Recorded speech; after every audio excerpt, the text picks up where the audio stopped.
परमेश्वरको आराधना गर्ने उहाँको उपस्थितिमा जाने मौका दिनुभएको छ। यसकारण परमेश्वरलाई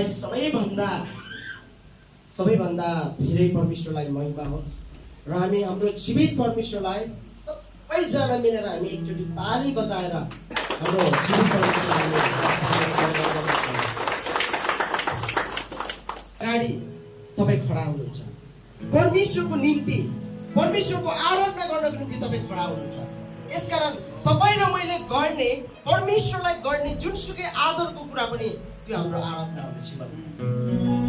त्यो जुनसुकै कुरा होस् तपाईँ परमेश्वरको निम्ति खडा हुनु, परमेश्वरको उपस्थितिमा तपाईँ झुक्नु, परमेश्वरको अगाडि तपाईँ खुट्टा टेक्नु, यो जुनसुकै क्रियाकलाप जब तपाईँको जीवनबाट उत्पन्न हुन्छ निस्किन्छ त्यसले चाहिँ तपाईँले परमेश्वरलाई आराधना गरिरहेको हुन्छ।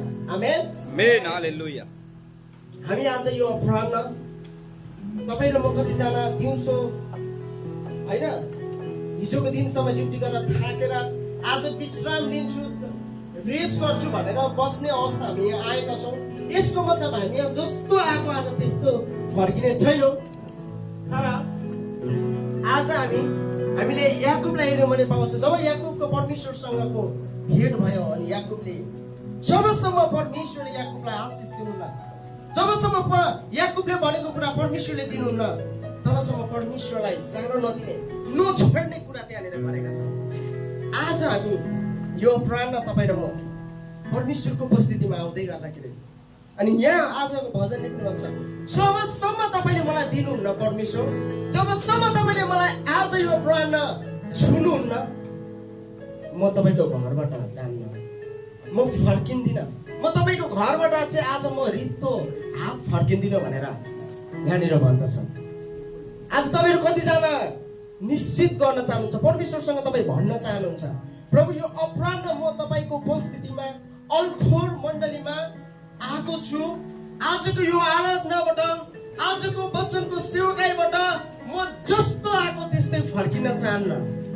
तपाईँले आज मलाई छुनै पर्छ, आज तपाईँले मलाई भर्नै पर्छ, तपाईँको आत्माले तपाईँको उपस्थितिले भर्नै पर्छ, आज तपाईँको चङ्गाइले मलाई छुनै पर्छ। तपाईँ र म जब यो कुरा गरेर परमेश्वरको अगाडि आउँछौँ परमेश्वर बाध्य हुनुहुन्छ तपाईँ र मलाई छुनको निम्ति, उहाँ आउनुहुन्छ स्वर्गबाट तपाईँ र मलाई छुनको निम्ति, किनभने उहाँको वचनले भन्छ जहाँ 2 कि 3 मेरो नाउँमा भेला हुन्छौ म तिमीहरूको बिचमा हुन्छु भन्नुभएको छ, म तिमीहरूको माझमा हुन्छु भन्नुभएको छ, तिमीहरूसँग हुन्छु भन्नुभएको छ। यसकारण हामी आज जस्तो आएको त्यस्तो होइन, तर आज हामी नयाँ भएर उहाँको छुवाईलाई महसुस गरेर उहाँको चङ्गाइलाई हामी थाहा गरेर यहाँबाट फर्किनेछौँ। यहाँनिर भन्छ होइन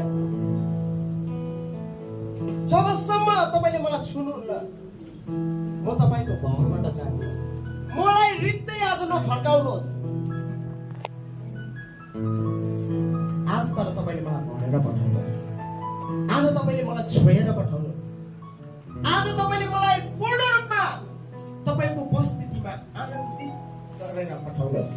हामी परमेश्वरलाई भनेछौँ आउनुहोस् हामी केही कोरसहरू भजनहरू गाउँदै हामी परमेश्वरको उपस्थितिमा जानेछौँ। हामी आज म नयाँ हुन आएको छु आज तपाईँको उपस्थितिमा भन्ने कोरसलाई गाउँदै हामी प्रभुको उपस्थितिमा जानेछौँ।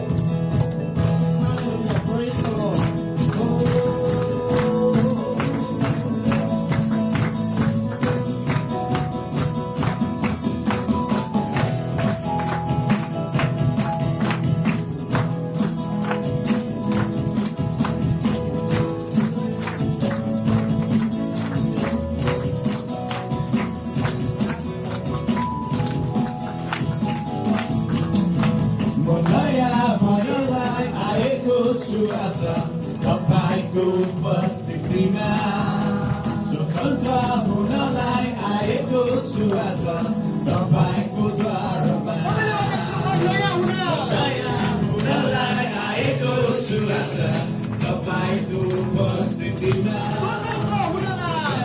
हुनलाई आएको छु आज तपाईँको द्वारमा।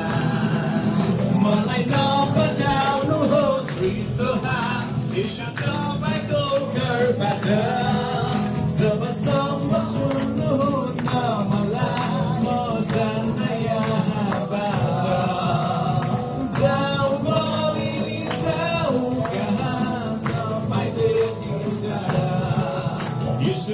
तपाईँ बिना म बाँच्न सक्दिनँ यीशु तपाईँ बिना म बाँच्न सक्दिनँ